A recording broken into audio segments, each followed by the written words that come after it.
অনেকভাবেই তো জলপাইয়ের আচার তৈরি করে খেয়েছেন, একবার হলো এইভাবে জলপাইয়ের গালা আচারটা তৈরি করে দেখবেন। ইনশাল্লাহ সবাই কিন্তু খুবই পছন্দ করবে। আসসালামু আলাইকুম, সবাই কেমন আছেন? আশা করি সবাই অনেক ভালো আছেন।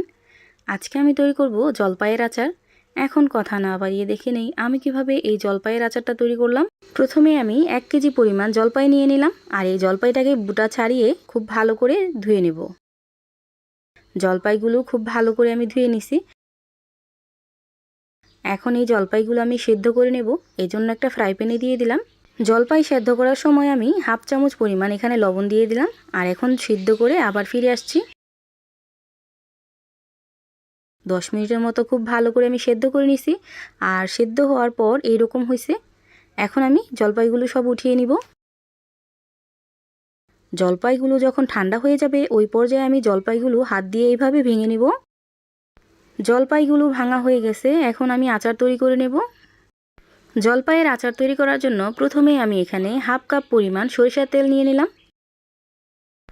সরিষার তেলটা গরম হয়ে গেলে ওই পর্যায়ে আমি এখানে দিয়ে দিব আগে থেকে ভেঙে রাখা জলপাইগুলো। আমি এখানে গুড় ব্যবহার করব 2 কাপ পরিমাণ, আপনারা চাইলে চিনি দিয়েও করতে পারেন। এই গুড়টাকে আমি আগে থেকে জাল করে ছাঁকনি দিয়ে ছেঁকে ব্যবহার করছি। সব কিছু একসাথে মিশিয়ে নেওয়া হয়ে গেলে এখানে দিয়ে দিব আমি 1 চামচ পরিমাণ হলুদ আর মরিচের গুঁড়া। এখন দিয়ে দিব 2 চামচ পরিমাণ 5 ফোড়নের গুঁড়া। 5 ফোড়ন ভাজাটার দেখালাম না, 5 ফোড়নটাকে আপনারা খুব ভালো করে ভেজে ব্লেন্ডারে গুঁড়ো করে নেবেন বা পাটায়, তারপর এখানে ব্যবহার করবেন।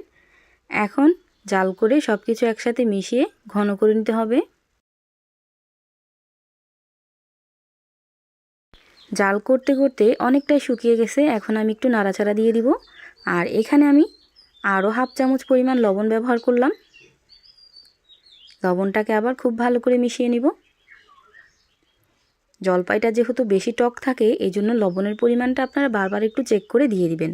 এই জলপাই আচারটা যদি আপনারা ঝাল পরিমাণ মতো খেতে চান হালকা পাতলা, তাহলে এই রকম ঝালই যথেষ্ট। আর যদি ঝালের পরিমাণটা বেশি খেতে চান তাহলে এই পর্যায়ে এসে আপনারা 1 চামচ পরিমাণ শুকনো মরিচের গুঁড়া ব্যবহার করতে পারেন। এখনও যারা ভিডিওতে একটা লাইক দেন নাই, প্লিজ একটা লাইক দিয়ে দিবেন। এই আচারটা কিন্তু আমি এই রকম রাখবো, আর আপনারা যদি আরও ভাজা ভাজা করতে চান বা কালো করতে চান তাহলে আপনারা আরও রান্না করে নিতে পারেন, কিন্তু এই রকম খেতে কিন্তু অসম্ভব মজা হয়। আর এই তো তৈরি হয়ে গেল মজাদার জলপাইয়ের আচার। বাসায় অবশ্যই একদিন ট্রাই করবেন, ইনশাল্লাহ আপনাদের কাছেও খুবই ভালো লাগবে। আমার এই ভিডিওটা যদি ফেসবুক পেজ থেকে দেখে থাকেন তাহলে আমার পেজটা ফলো দিয়ে রাখবেন, আর যদি ইউটিউব চ্যানেল থেকে দেখে থাকেন তাহলে আমার চ্যানেলটা সাবস্ক্রাইব করে পাশে থাকা বেল আইকনটা বাজিয়ে দিবেন। তাহলে আমি প্রতিদিন ভিডিও ছাড়লে আপনাদের কাছে খুব তাড়াতাড়ি পৌঁছে যাবে। সবাই ভালো থাকবেন, সুস্থ থাকবেন। আল্লাহ হাফেজ।